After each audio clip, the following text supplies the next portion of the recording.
தற்போதைய அண்மை செய்தி, கள்ளக்குறிச்சி கள்ளச்சாராய் மரணங்கள் வழக்கு சிபிஐக்கு மாற்றப்பட்டுள்ளது. இதுகுறித்து கூடுதல் விவரங்களுடன் இணைகிறார் தலைமை செய்தியாளர் சிவா. வணக்கம் சிவா, விவரங்களை சொல்லுங்க.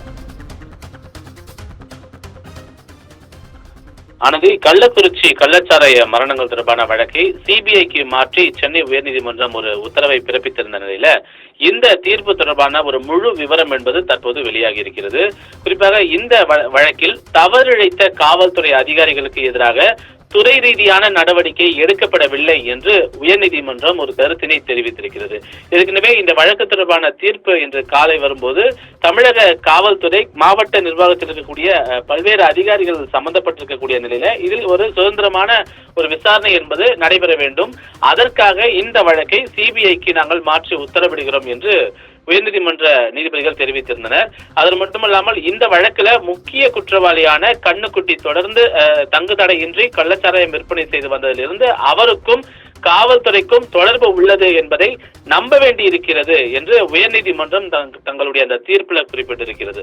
அது மட்டுமல்லாமல் காவல்துறையினர் கள்ளச்சாராய விற்பனையை முளையிலேயே கிள்ளி எறிந்திருக்க வேண்டும். ஆனால் 67 பேரினுடைய உயிரிழப்புகள் ஏற்பட்ட பிறகுதான் இதன் மீது காவல்துறை அக்கறை செலுத்தி இருக்கிறது. இந்த 67 பேருடைய உயிரிழப்பு என்பது தவிர்க்கப்பட்டிருக்க வேண்டும் என்று உயர்நீதிமன்றம் தெரிவித்திருக்கிறது. அது மட்டுமல்லாமல் தமிழ்நாட்டில் மட்டுமல்லாமல் அண்டை மாநிலத்தை சார்ந்தவர்கள் இந்த வழக்கில் சம்பந்தப்பட்டிருக்கிறார்கள். சிபிசிஐடி போலீசாரால் எப்படி திறமையாக அவ்வாறு அண்டை மாநிலங்களில் இருப்பவரை விசாரிக்க முடியும், விசாரணை நடத்த முடியும் என்பது தொடர்பான ஒரு கேள்வியையும் உயர்நீதிமன்ற நீதிபதிகள் எழுப்பியிருக்கிறார்கள். 2 வாரங்களில் வழக்கு தொடர்பான அனைத்து ஆவணங்களையும் சிபிஐ வசம் ஒப்படைக்க வேண்டும் என்று இந்த தீர்ப்பில் உயர்நீதிமன்றம் தெளிவாக குறிப்பிட்டிருக்கிறது.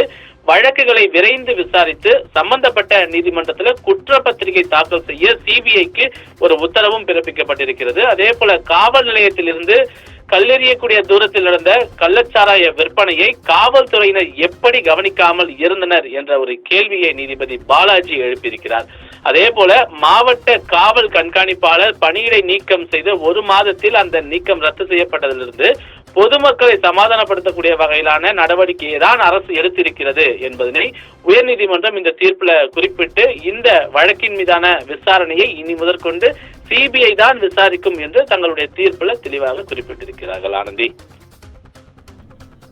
விவரங்களுக்கு நன்றி சிவா.